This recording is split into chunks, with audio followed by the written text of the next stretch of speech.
Bonjour à tous, aujourd'hui sur French School TV, nous allons voir la production orale du DALF C2. Comment ça fonctionne, mais également la méthodologie. La première chose à savoir est que l'épreuve de production orale du DALF C2 est également une épreuve de compréhension orale. Ça va donc englober deux activités dans une seule épreuve. Vous allez être évalué sur 50 points. La note totale est de 100 points. Attention, vous ne pouvez pas avoir une note inférieure à 10 sur 50, sinon vous serez éliminé. La durée de l'épreuve est de 30 minutes, mais vous avez 1 heure de préparation. Alors le jour de l'examen, comment ça fonctionne ? On va vous proposer de choisir 2 sujets. Vous les tirez au sort, vous les regardez et vous en choisissez un, celui que vous préférez.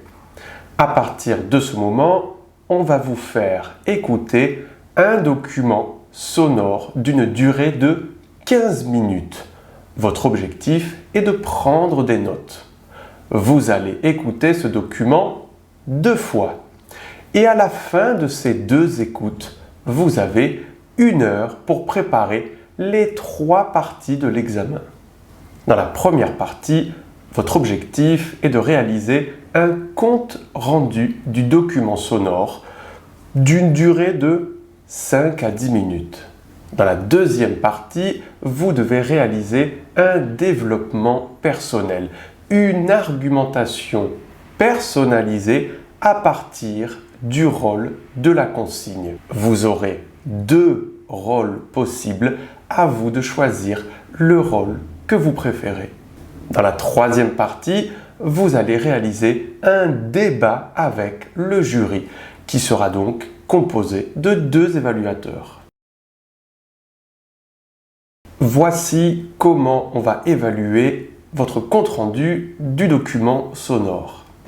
Premièrement, est-ce que vous êtes capable d'écouter 2 fois un document sonore d'une durée de 15 minutes et d'identifier les informations et les points de vue importants, les anecdotes, les exemples qui sont donnés, les expériences qui sont racontées par les différents participants de ce document sonore.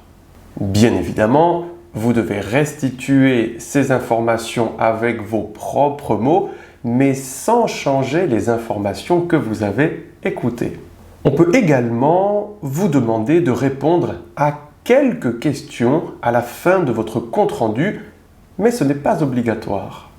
On va également évaluer votre capacité à présenter donc un compte-rendu de manière logique et efficace, c'est-à-dire à l'aide de connecteurs et en facilitant au maximum la compréhension de mon interlocuteur. 2 choses très importantes dans cette première partie. Premièrement, vous devez absolument suivre un schéma logique personnel, c'est-à-dire que vous devez au maximum essayer de ne pas présenter un compte-rendu trop linéaire. Qu'est-ce que ça veut dire ? Ça veut dire que si vous présentez le document exactement dans sa chronologie, si on parle d'une interview avec un journaliste et un invité, ne dites pas « alors premièrement, le journaliste pose cette question, puis l'invité répond ça, ensuite le journaliste répond ceci et l'invité répond cela ». C'est une présentation trop linéaire et donc ce n'est pas intéressant pour votre interlocuteur. Deuxièmement, vous ne devez pas apporter d'éléments personnels. Vous devez présenter des informations uniquement présentes dans le document sonore que vous avez écouté. Si vous transformez l'information ou vous donnez votre opinion dans la première partie, vous serez pénalisé. Alors comment faire ? Voici nos conseils. La chose la plus importante est d'identifier la problématique, la thématique du document sonore et bien évidemment les différents points de vue qui sont exprimés. Essayez aussi d'identifier les exemples pour pouvoir les restituer de manière claire et précise.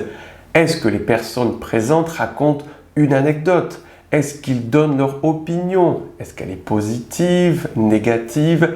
Quel est l'exemple qu'ils donnent pour illustrer leurs propos? Pour présenter ces informations, vous pouvez tout simplement les classer par thème, c'est-à-dire quelle est la question qui est posée ou quelle est la problématique qui se présente et quelles sont les opinions similaires, opposées, quels sont les paradoxes qui sont présentés par les différents invités ou tout simplement quelles sont les idées ou les opinions des invités qui se ressemblent ou au contraire qui s'opposent. Dans le cas où le document sonore concerne uniquement un journaliste et une seule personne, un invité, on peut présenter les informations en fonction de la question du journaliste et de l'opinion présentée par l'invité. Rappelez-vous, vous ne devez pas faire une présentation trop linéaire de manière chronologique car sinon cela va provoquer un manque d'intérêt. Vous devez faciliter la compréhension de votre interlocuteur en lui présentant les informations les plus pertinentes, mais également de manière claire et précise. Quand vous avez terminé, soit l'évaluateur vous demandera de passer à la deuxième partie, soit il vous posera quelques questions. Je vous donne un exemple dans la description de cette vidéo.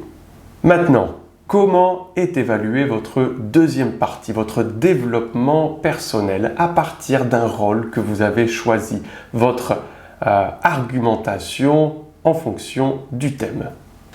Premièrement, est-ce que vous êtes capable de présenter un exposé en respectant la consigne, c'est-à-dire la thématique, mais également le rôle que vous avez choisi?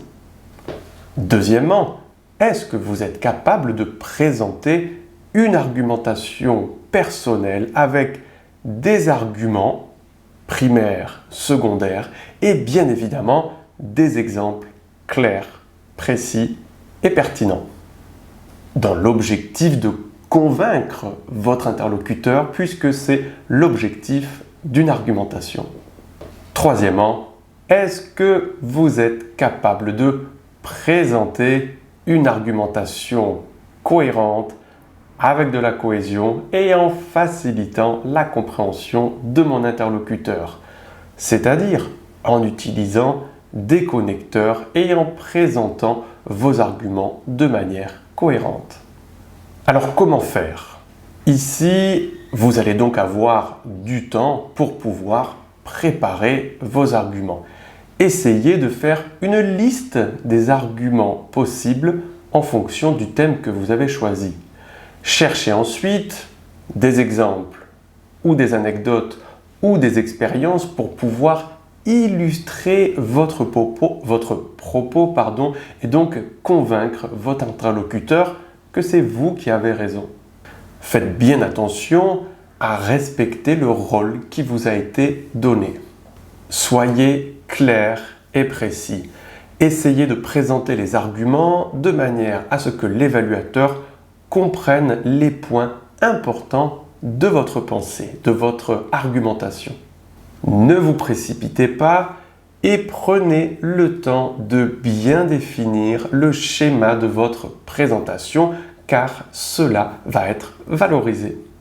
Utilisez la mise en relief et les connecteurs pour faciliter la compréhension et la transmission du message. Troisième partie, le débat avec le jury. Voici comment vous allez être évalué. Est-ce que vous êtes capable de préciser les informations et les arguments que vous avez donnés à l'aide de nouvelles informations, mais également est-ce que vous êtes capable de nuancer vos propos? Nuancer, ça veut tout simplement dire prendre en considération les différentes nuances de quelque chose. Positif, négatif, neutre, etc., etc. Est-ce que vous êtes capable de rectifier ce que vous avez dit si peut-être vous vous êtes trompé ou l'argument de l'évaluateur est meilleur que le vôtre? Et est-ce que vous êtes capable de faire des concessions sur certains points? C'est-à-dire, tout simplement, est-ce que vous êtes capable de dire oui, c'est vrai, je n'avais pas pensé à ça, c'est une autre manière de voir les choses. Je fais une concession. J'admets que l'autre personne n'a pas la même opinion que moi, mais elle est également valable. Est-ce que vous êtes capable de participer à un débat de manière efficace avec un français natif? Est-ce que je peux recentrer le débat, élargir le débat? Recentrer, ça veut tout simplement dire utiliser une expression comme « revenons à nos moutons » pour rappeler quel est le thème de la conversation. Élargir le débat, ça peut tout simplement être poser une question à l'évaluateur sur la même thématique, mais pour un petit peu avoir une vision plus large du problème. Bien sûr, est-ce que vous êtes capable de réagir à ce que dit votre interlocuteur? Est-ce que vous êtes capable d'exprimer votre accord, votre désaccord et d'expliquer pourquoi? Très important, surtout au niveau C2, ici, vous devez montrer que vous êtes capable de participer à un débat. Vous ne devez pas vous contenter de répondre uniquement aux questions de l'évaluateur, mais vous devez prendre la parole, vous devez le solliciter, vous devez également lui poser des questions. Soyez actif, ne soyez pas passif. Alors, la méthodologie pour cette troisième partie. L'objectif de l'évaluateur, c'est réellement de vous mettre en difficulté. Essayez de voir si vous êtes capable d'apporter des précisions sur vos arguments. Il va également vous donner des contre-arguments pour voir votre réaction. Est-ce que vous allez défendre vos arguments? Est-ce que vous allez exprimer des concessions? Ou est-ce que vous allez faire des rectifications si vous pensez que vous vous êtes trompé ou si l'argument de l'évaluateur est meilleur que le vôtre? Réfléchissez avant de donner votre réponse et s'il vous plaît, essayez de ne pas vous répéter. Les informations que vous nous avez données, nous les avons, on ne veut pas les réécouter une autre fois. Donc les phrases du type « comme j'ai dit avant » en théorie sont relativement à éviter, sauf bien entendu si vous apportez de nouvelles informations à vos arguments, de nouveaux exemples, de nouvelles expériences ou anecdotes. On va également ici essayer de recentrer le débat. Comme c'est une conversation, vous devez rappeler à l'évaluateur quelle est la thématique principale et donc le remettre dans le droit chemin. Vous pouvez également élargir le débat, c'est-à-dire poser une question à l'évaluateur, peut-être en fonction ou en relation avec un argument qu'il vient de vous donner, un contre-argument, lui demander si réellement il pense que c'est un argument valable ou peut-être que cet argument n'est pas forcément en relation avec cette problématique, mais avec une autre problématique. Donc, recentrer le débat ou élargir le débat. Comme dans tous les examens de langue, vous avez une quatrième manière d'évaluer. Ce sont les compétences linguistiques. Nous allons donc évaluer votre lexique, votre vocabulaire, on va évaluer votre grammaire, bien évidemment, et on va évaluer votre système phonétique, c'est-à-dire votre prononciation, votre rythme et votre intonation en français. On regarde les choses très importantes pour le C2 dans ces trois différentes compétences. Concernant le lexique, au niveau C2, ce qui le différencie du niveau C1, c'est son utilisation beaucoup plus souple et flexible de la langue, mais également sa capacité à varier les formules, à ne pas faire de répétition. Attention, le candidat de niveau C2 n'est pas parfait. Il peut y avoir de petites erreurs, mais qui ne bloquent pas la compréhension du message. C'est-à-dire, une erreur, mais on arrive quand même à comprendre ce que dit le candidat. Bref, il vous faut une excellente maîtrise du vocabulaire, une grande capacité à varier le vocabulaire et les expressions utilisées pour exprimer votre pensée. On accepte quelques erreurs si elles ne bloquent pas la compréhension du message. Pour la grammaire, ici, on recherche un haut degré de correction grammaticale. Ici encore, la différence entre les niveaux C1 et C2 réside dans la capacité du candidat C2 à varier les formes grammaticales utilisées. Il faudra donc une excellente maîtrise de la grammaire française, une grande capacité à utiliser des formes et des structures grammaticales variées, une grande facilité d'utilisation de ces formes et structures, la maîtrise du système phonétique ou phonologique.